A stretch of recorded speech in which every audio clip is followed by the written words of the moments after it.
Elon Musk, ladies and gentlemen, I am so proud of my countrymen because the man keeps pissing off all the right people. Apparently, Twitter already has a subscription service of $4.99, which I didn't know about. Why the hell would I? I mean, prior to Elon, Twitter was a mutated cesspool of spastics and lemmings. It very much still is, actually. He has said he had plans of altering the verification process, and boy did this cause quite the ruckus. His plan is to sell the verification at a subscription model of $20 a month, and people thought, that would be fucking mayhem! Saying once this is implemented, those who were verified prior have 90 days to subscribe or lose their verification. As well as saying to Twitter employees, they have until Friday to change the subscription service or else they're fired. Now, I don't know how on earth he can just keep sacking people left, right, and center if he has other engineers or staff lined up to take their place, or the company is really that bloated with utterly useless staff, he can just keep torching the place almost indefinitely.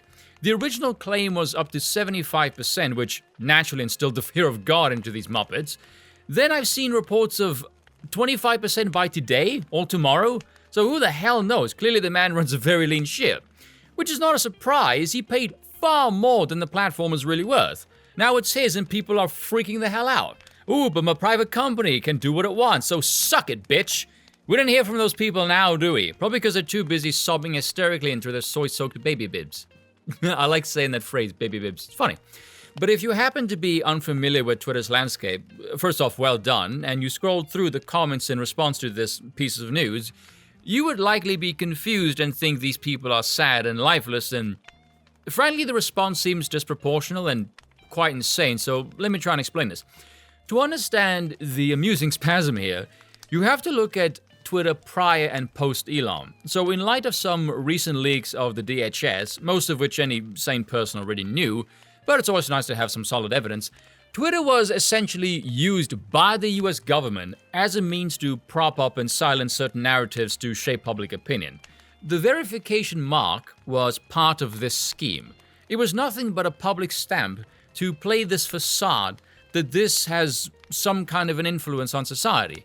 Now, because of this, I can't really call it a symbol of a caste membership or some mark of privilege, because in the grand scheme of things, these people were really just pawns. So there's 3 layers to the verification model, if I can call it that. Layer 1, behind the scenes, they're artificially propped up by Twitter HQ via algorithms and, I guarantee you, bots. Layer 2 is the public visibility of this artificial popularity, such as it is, sort of like seeing a car without ever seeing what's under the hood or how it really performs. And layer 3 is how this artificial manipulation behind the scenes can influence the real world.